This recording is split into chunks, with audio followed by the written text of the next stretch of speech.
Hello students, I am Rajeshwar, your geography teacher. We were there on chapter number 9 soil resources and we have discussed about the alluvial soil, black soil, red soil. Now we are on the there. And this laterite soil, this green color in the map of India represent the laterite soil, and this soil is found in form of patches. These soils are found as a result of the atmospheric weathering of rocks under conditions of high rainfall and temperature with alternate dry and wet period. They are residual soil formed by leaching due to tropical rain. Leaching is the process in which the nutrients get percolated down below the soil due to heavy rain, thus leaving the topsoil infertile. This is also called distillation. Due to heavy rains, lime and silica are leached away and aluminium compounds are left behind. Humus content of the soil is removed by bacteria that survive well in high temperature. This laterite soil is of two types, upland laterite and lowland laterite. This is found over hills and uplands from where they are transported to the lowland area, and that soil which is transported and deposited. Now we will discuss about the distribution. This soil mainly occurs in the highland areas of Peninsular Plateau, especially on the summits of Sahyadri, Eastern Ghat, Rajmahal Hills, and many other hilly areas of eastern part of the Peninsular Plateau. It is also found in patches in Madhya Pradesh, Odisha, Maharashtra, West Bengal, Andhra Pradesh, Telangana, Karnataka, Kerala, Tamil Nadu. Now the characteristics. It is a coarser texture, soft fibrable.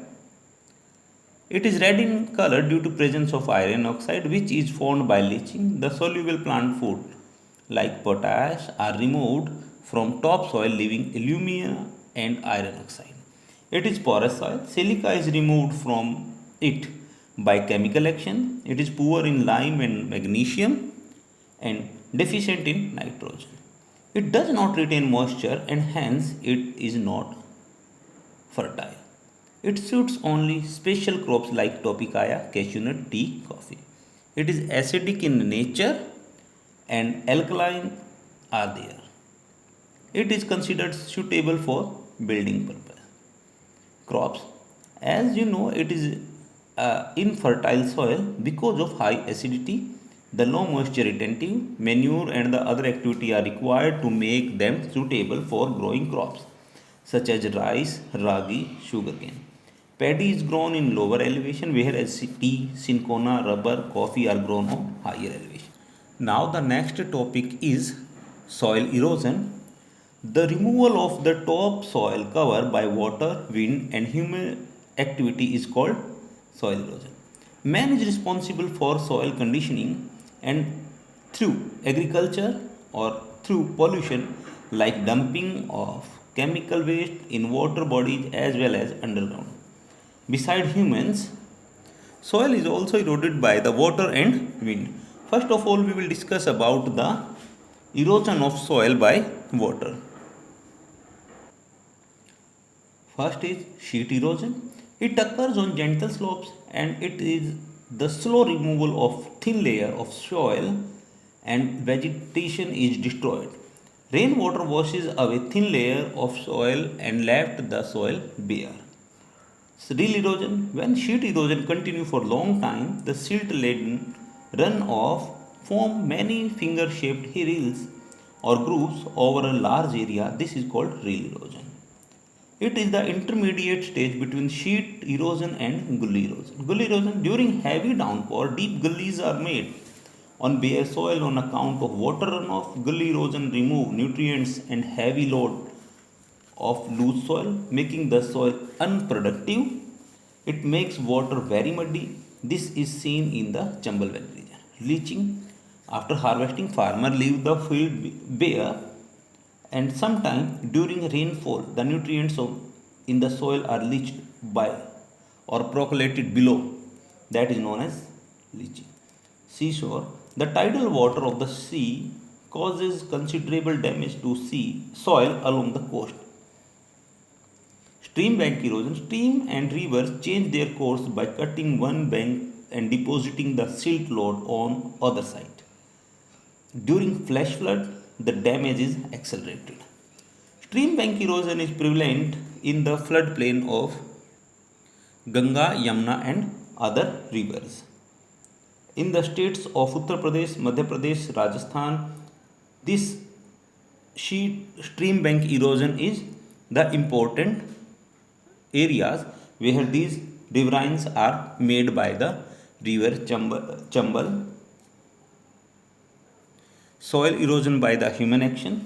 The annual rate of loss of forest cover in India is estimated 47,500 hectare. This loss of vegetation cover leads to sheet erosion on hilly slopes.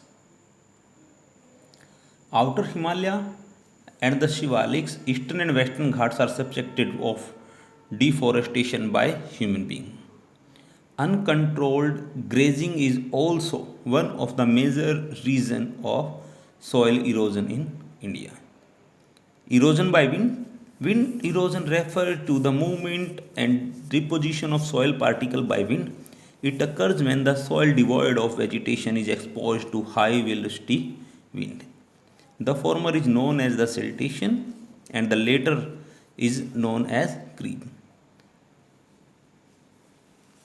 Wind erosion reduces the productive capacity of soil as most of the nutrients required by the plant are carried away by wind. Next is soil erosion in India. There are many reasons. First of all, heavy population pressure on land. India's forest cover continue to be low, just 22.4% of the total area. On the other hand, the population continue to rise at a rapid rate and has already crossed 1 billion mark in the year 2000. Nature of rainfall. India receives 80 to 90% rainfall in the monsoon season. Heavy downpour during monsoon month cause floods. Overgrazing. The number of domestic animals, particularly in the cattle in India, is the highest in the world. These cattle freely graze in the open land, make them bare of vegetation. Wind carry away dry soil particles from the bare land. Bad farming techniques. The poor farmer are there in India. They do the agriculture with traditional ways. The farming techniques and small size of holdings lead to soil erosion on large scale. Topography. Northern parts of India, Shivalik and hilly region in South India are affected by the soil erosion because steep slope and heavy rainfall is their deforestation. Forests are destroyed so that more land can be used for cultivation. Cutting of trees expose the soil to water and wind, which lead to the soil erosion.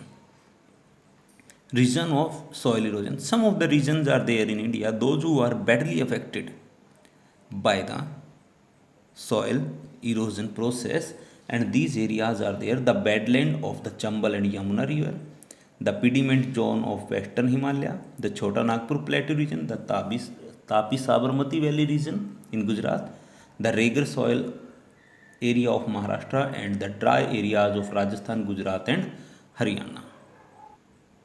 Now the question is, if soil is an important resource for us and which take a long time to form again, so which type of method should be there to prevent the soil from erosion? There are some methods which are adopted by the people time to time, like terrace farming. On hilly slopes, terrace are act as bund and prevent the soil from being washed away by running water.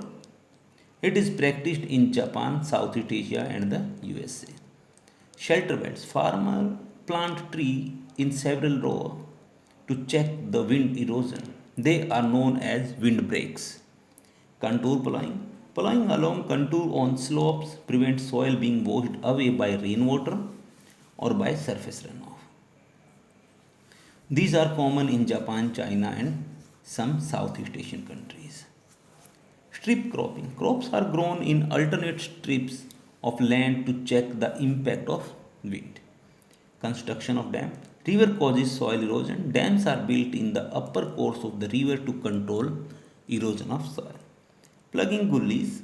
The gullies made in the soil are plugged with deposition of silt during heavy rains.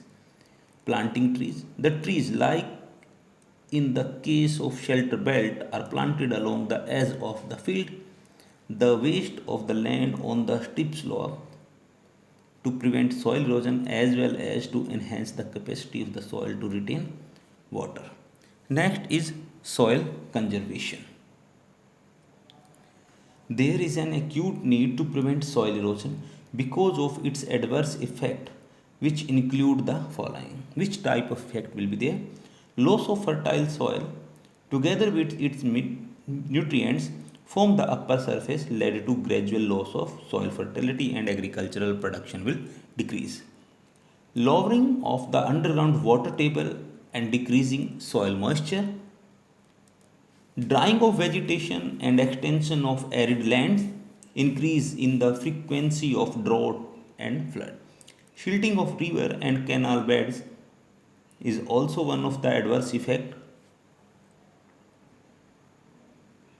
Soil conservation is the main motto of the Government of India, and in their 5-year plans, Government of India time to time launch several schemes under the state's plans and also under the national plans. And first of all, we will discuss centrally sponsored scheme of integrated watershed management in the catchment of flood prone areas was launched during the 6th plan in 8th flood prone river of the Gangetic Basin covering 7 states and a union territory. It aims at enhancing the ability of the catchment at absorbing larger quantity of rainwater.